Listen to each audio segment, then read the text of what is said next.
મર્ડરના ગુનામાં આજીવન કેદની સજા પામેલ અને હાલ ગુજરાત હાઈકોર્ટના અપીલ જામીન ઉપર રહેલ રીડા આરોપી દ્વારા ચાલુ બાઇકે વડોદરા રાજકોટ ખાતે ટુ વ્હીલર વાહન પર જતી મહિલાઓના ગળામાંથી સોનાની ચેઇનો આંચકી લઈ જવાના કરેલ 3 ગુના વડોદરા ક્રાઇમ બ્રાન્ચે ડિટેક્ટ કર્યા છે।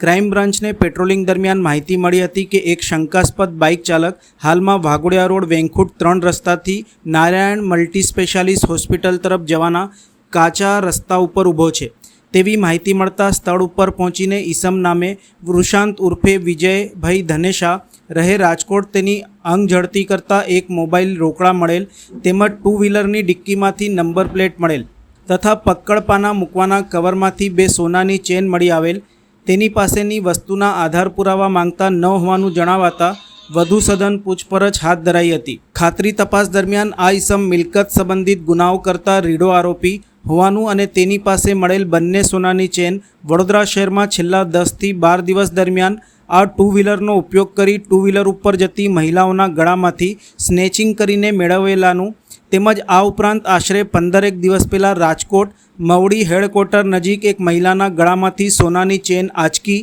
આ ચેઇન રાજકોટમાં વેચી તેના મળેલ રૂપિયાથી તેની પાસે મળેલ મોબાઈલ ખરીદી કરેલાનું જણાવ્યું હતું અને બાકી રહેલ રૂપિયા તેની પાસેથી મળી આવ્યા હતા, જેથી તેની પાસેથી મળેલ બંને સોનાની ચેન મોટરસાઇકલ રોકડ રૂપિયા તપાસ અર્થે કબજે કરી આ ઈસમ સામે કાયદેસરની કાર્યવાહી કરાઈ હતી। આરોપીએ કરેલ ગુનાઓ અંગે ખાતરી કરતા આ અંગે વડોદરા શહેરના વારસિયા અને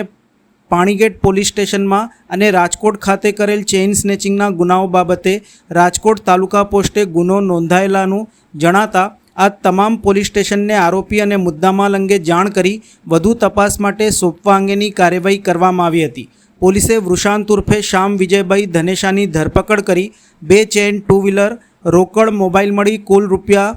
2,31,200નો મુદ્દામાલ જપ્ત કરી કાયદેસરની કાર્યવાહી હાથ ધરી હતી।